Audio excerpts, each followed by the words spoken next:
صاحب مرزا چڈو نے 73 فرقوں والی حدیث کے بارے میں بونگیاں ماری ہیں، اس کی ذرا وضاحت کرتے ہیں۔ مثلاً وہ کہتا ہے جی 72 فرقے جو ہیں جہنمی، ان کی نشاندہی کریں پہلے۔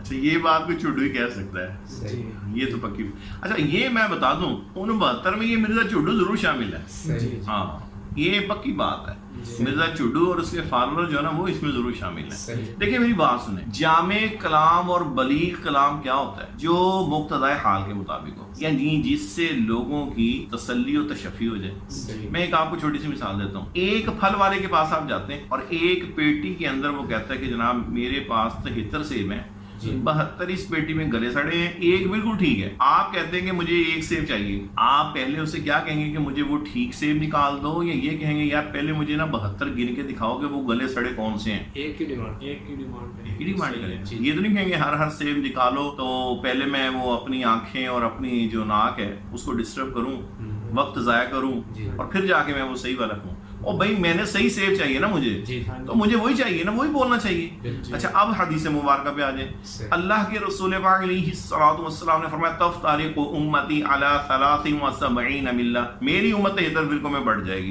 کلہم فی النار الا ملۃ واحدہ، سب کے سب جہنم میں جائیں گے سوائے ایک کے۔ اب مجھے بتائیے کہ صحابہ کرام علیہم الرضوان اجمعین کو یہاں پر اگر یہی سوال ویلڈ تھا جو چڈو نے کیا ہے، تو پھر صحابہ کرام کو بھی یہی پوچھنا چاہیے تھا نا، حضور وہ 72 کون ہے پہلے وہ بتا دیں۔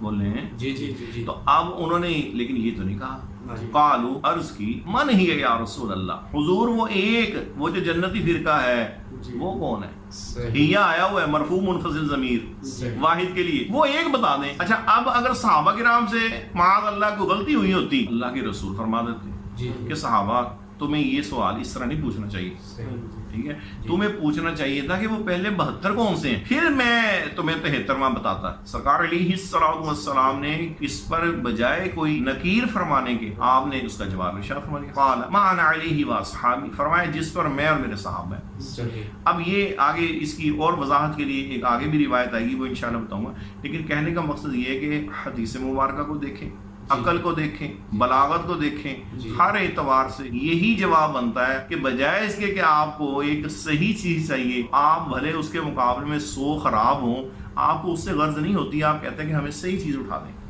جب صحیح چیز آپ کو مل جاتی ہے، اس کی نشانی پتہ چل جاتی ہے، تو پھر آپ کو یہ ضرورت رہتی ہے کہ آپ وہ باقی چیزوں کو سرچ کریں جو خراب ہیں۔ تو اسی طرح پھر یہ ہے کہ اگر امت کو پھر یہی مشقت دینی تھی، پھر ہر امتی کے لیے لازمی تھا کہ وہ پہلے جا کے یہ کاپی پین لے کے وہ جائے اور پتہ کرے کہ وہ جناب وہ پوری دنیا کے اندر جو ہے وہ کون کون سے فرقے ہیں جو باطل ہیں۔ جی اور پھر یہ بھی تو ضروری نہیں نا تھا کہ پوری دنیا میں بیک وقت ہی وہ ہوں، ہو سکتا ہے کہ پہلی صدی میں کچھ ہوں، پھر دوسری میں کچھ ہوں، پھر تیسری میں کچھ ہوں۔ تو اب لیکن صحیح جو جماعت ہے، صحیح گروہ ہے، صحیح فرقہ جو ہے، اس کی تو ہر ایک کو ضرورت تھی نا۔ سرکار نے بھی وہی ارشاد فرمایا، صحابہ کرام نے بھی وہی عرض کی، اور وہی ہمارا مدعا ہے۔ لیکن چڈو صاحب اس پر مصر ہے کہ نہیں جی نہیں، پہلو 72۔ اصل میں پتہ کیا مسئلہ ہے، چڈو صاحب نے 5-6 قسم کے نا ٹرکس رکھے ہوئے ہیں۔ جب انہوں نے بات کو روٹیٹ کرنا ہوتا ہے نا، تو اس میں سے ایک ٹرک پکڑ لیتے ہیں۔ کبھی کہہ دیں گے کہ جناب وہ فلاں ایک بندہ تھا تو اس نے یوں کیا، وہ ہوتا سارا کچھ ان کا اپنا ہے، لیکن وہ بندے کا کردار سپوز کر کے اس کے بعد جو ہے وہ اس کے منہ میں اپنی بات ڈال کے اور اپنے آپ کو سائڈ پہ کر لیتے ہیں۔ ایک ٹرک یہ بھی ہے کہ وہ کہیں گے جی اچھا اس پہ تو بعد میں، لیکن پہلے یہ کر لیں۔ غلام احمد پرویز کا بھی یہی انداز ہوتا تھا، اس پہ تو پھر بعد میں بات کریں گے، پہلے تو سوال یہ، او بھائی جو تم سے اعتراض ہو رہا ہے پہلے تم اس کا جواب دو، کہ 73ویں کی بات کرو۔ وہ کہتے ہیں نہیں 73ویں کی بات اس سے پہلے تو 72 ہونے چاہیے۔ سر اب آپ کو پتہ لگ گیا؟ جی۔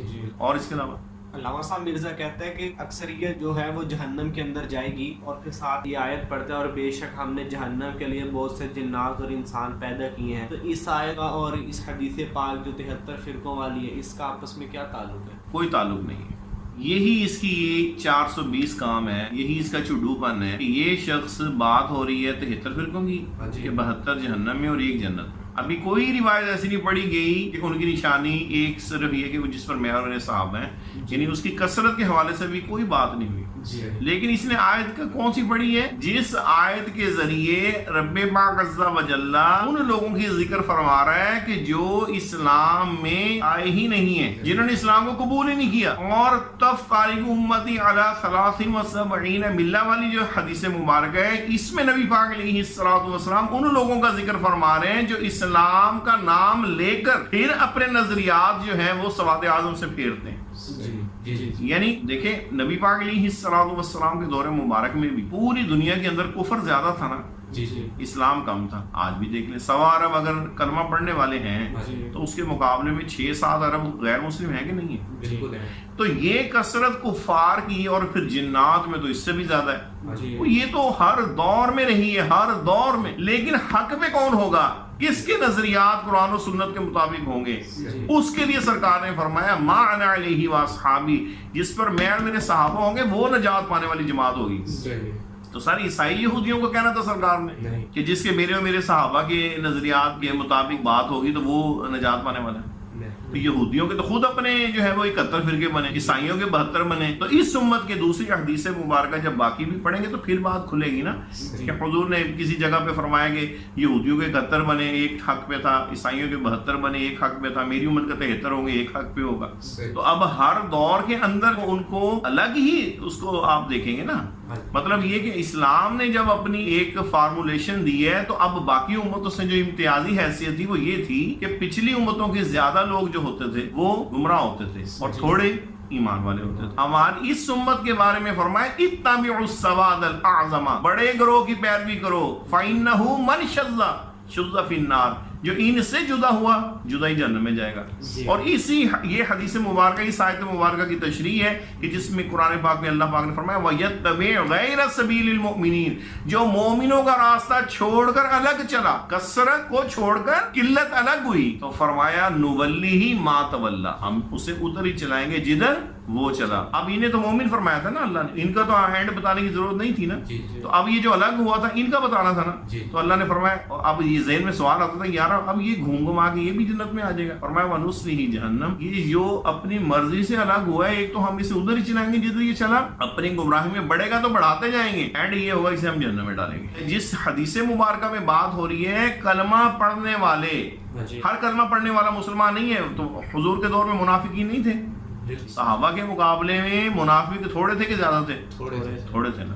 اور مولا علی پاک کے مقابلے میں جو خارجی تھے وہ تھوڑے تھے کہ زیادہ تھے؟ تھوڑے تھے. آج بھی باطل فرقوں کی اگر تعداد اکٹھی کریں تو اہل سنت کے مقابلے میں تھوڑے ہیں کہ زیادہ؟ تھوڑے.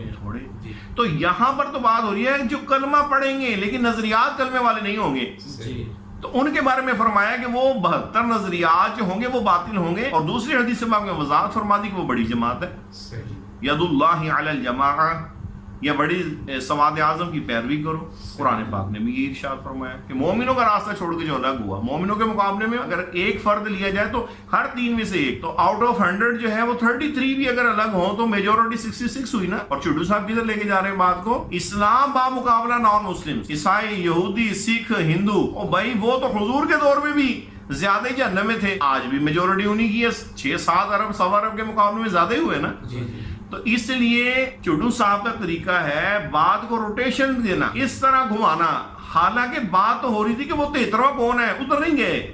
پہلے 72 کا شوشہ چھوڑا، اس کے بعد خود ہی چھوڑ دیا کہ جناب وہ اکثریت تو جو قرآن پاک میں یہ فرما رہی. اور حالانکہ یہ تحریف مانوی ہے. کسی ایک تفسیر کے اندر چڈو صاحب دکھا دیں کہ اس سے مراد کسی مفسر نے یہ کہا ہو کہ جی اسلام کے اندر جو فرقے نا اس سے وہ مراد ہے، یعنی اسلام کے نام لینے والوں میں سے جو کثرت ہے نا وہ جہنم میں جائے گی، کوئی ایک دکھا دیں. نہیں ہوگا. یہ چڈو صاحب کی اپنی تفسیر ہے، تفسیر چڈو ہے یہ. تو یہ پھر آپ کو اسی میں ملے گی. ایک اور بات، اس طرح تو کل کلام کو پھر قادیانی کہہ دیں گے ہم تھوڑے ہیں پھر ہم جنتی معاذ اللہ. حالانکہ وہ فرقہ نہیں ہے، وہ تو ایک الگ ایک زندیق ہیں، مرتد ہیں، لیکن وہ بھی تو دعویٰ اسلام کا کرتے ہیں نا ڈھیٹ ہو کے. پرویزی کہہ دیں گے کہ وہ تو ہم ہیں، ہم سب سے کام فرض کریں. اسی طریقے سے پھر کل کو رافضی کہہ دیں گے. اور میرا تو خیال ہے کہ سب سے پہلے چڈو کہے گا کہ وہ میں ہوں، کیونکہ جو میرے اندر ساری صفائیاں ہیں جی، ہر طرح کی گمراہیوں کی چال بازیوں کے باوجود میں علمی کتاب بھی، بلکہ اسی لیے وہ کہتا ہے میں ہوں مسلم علمی کتابی، مسلم بھی وہی ہے علمی کتابی میں.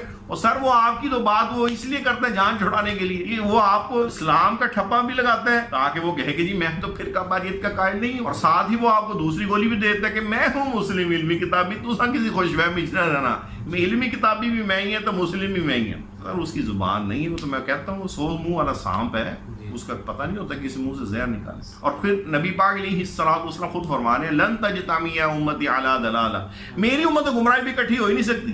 تو امت کی میجورٹی جو ہے وہ کبھی گمراہ نہیں ہوگی. آؤٹ آف 100 51% کبھی ایسا نہیں ہوگا، اور آج تک 1400 سال میں کبھی ایسا نہیں ہوا.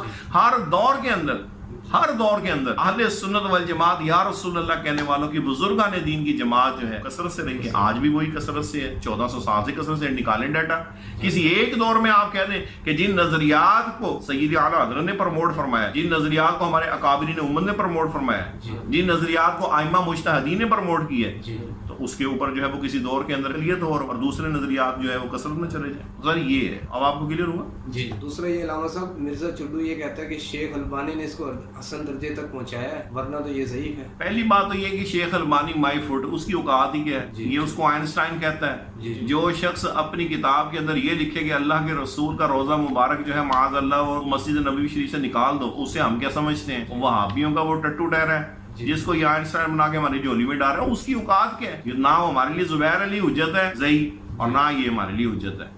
ہاں امام ترمذی، امام ابو داؤد 20 کتب احادیث ہیں ہمارے اکابرین کی، یہ بتائے کہاں پہ انہوں نے لکھا کہ یہ ضعیف ہے. اچھا، اور پھر دوسری بات یہ کہ چڈو صاحب کے پینترے آپ دیکھا کریں، جب اس کے 5B کے اوپر اعتراض ہوا نا، لوگوں نے نکال کے دیا کہ یار تم نے اوپر تو لکھا ہے صحیح الاسناد احادیث، اندر تم نے ضعیف حدیثیں ڈالی ہوئی ہیں. تو اب اس پر جب اعتراض ہوا تو چڈو صاحب کیا جواب دیتے ہیں، یہ ذرا خود ہی آپ سن لیں. ہم یہ کہتے ہیں اس پمفلٹ میں 200 روایتیں، کوئی ایک روایت ایسی بتائیں جس کو بالاجماع تمام محدثین نے ضعیف کہا ہو. چڈو صاحب کہتے ہیں کہ جناب میری 200 روایتوں میں ایک ایسی روایت دکھاؤ جس کو بالاجماع محدثین نے اس کو ضعیف کہا ہو. تو میں کہتا ہوں چڈو صاحب آپ بھی یہ 20 کتب احادیث میں یہ روایت موجود ہے، یہ 73 فرقوں والی، تو آپ بالاجماع چھوڑ کے 5-10 ہی دکھا دیں کہ جنہوں نے ضعیف کہا ہو.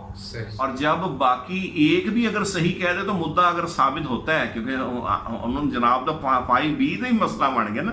اب چڈو صاحب کا فارمولہ بدل گیا. ویسے ان کا فارمولہ یہ تھا کہ نہیں وہ ضعیف حدیث جو ہے وہ قابل اعتبار نہیں ہوتی.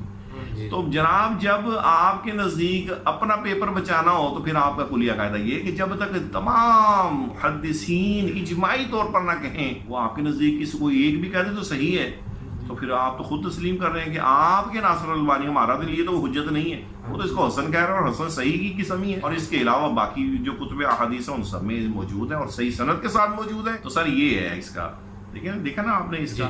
اپنی باری آتی ہے تو پھر اس کے اصول محدثین جو ہیں وہ خود ہی بدل دیتے ہیں. اچھا اب ایک اور مزے کی بات، اب پھر اینڈ پہ خود ہی کہہ رہا ہے کہ وہ یہ تو الجماعت ہے، اب اس سے کوئی اپنا نام وہ نہ بنا لے. تو اب پھر خود ہی اس کی وضاحت کر کہتے ہیں مطلب مین سٹریم امت کا اجماع. اب آپ دیکھ لیں کہ ابھی وہ 4 منٹ پہلے جہاں سے شروع ہوا تھا گھوم کے وہیں پہ آ گیا کہ نہیں آ گیا.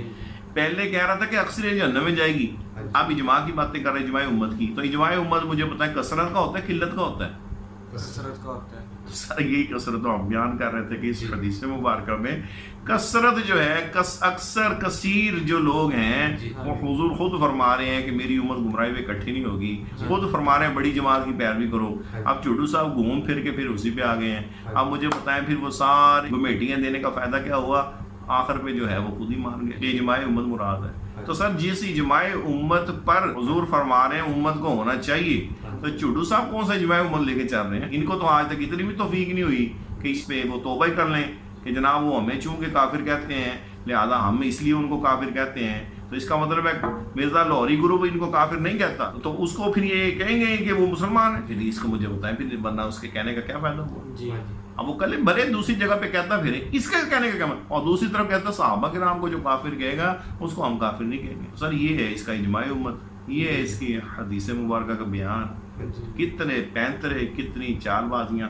اور اینڈ پہ میں آپ یہی بتا دوں خود ہی سوال گھڑتا ہے، خود ہی جھوٹوں کا سردار ہے. مفتی علی نواز صاحب نے جو 904 ویڈیو ہے نا 100 جھوٹوں والی، ہر مسلمان کو دیکھنی چاہیے بھائی. جھوٹوں کا سردار ہے، لوگوں پر الزام لگاتا ہے خود ہی. حالانکہ میرا اس کو چیلنج ہے کہ 1400 سال کی کسی ہمارے اکابر کی کتاب میں یہ لکھا ہوا دکھا دے کہ کسی نے یہ لکھا ہو کہ نبی پاک علیہ الصلوۃ والسلام نے چونکہ ہمیں فرمایا اس لیے ہم فرقے بنائیں گے. خود ہی دعویٰ کر رہے ہیں کہ یہ، حالانکہ نبی پاک علیہ الصلوۃ والسلام نے تو اس سے بچانے کے حوالے سے بتایا کہ بھی ایسا نہ کرنا. ایک سٹیٹمنٹ دکھا دے ہمارے کسی قابل کی کتاب ہے 1400 سال کی کہ جی نبی پاک علیہ الصلوۃ والسلام نے چونکہ فرقوں کا فرمایا ہے اس لیے بنے گی. ہم کہتے ہیں کہ فرقے بننے تھے، اللہ کے رسول نے اس کی خبر دی ہے، یہ نہیں کہ حضور نے فرما دیا اس لیے بنیں گے. اور یہ بات ہم اپنی ویڈیو فرقہ واری سے بچنے کا آسان حل یہ اس کے اندر بھی بیان کر چکے ہیں. لیکن یہ خود ہی ایک من گھڑت قسم کا سوال اٹھاتا ہے، اس کو ٹھپا لگاتا ہے اہل سنت پہ، اور اس کے بعد پھر اس کا خود ہی جو ہے وہ اونگی بونگی کر کے جواب دے کے سائڈ پہ ہو جاتا ہے.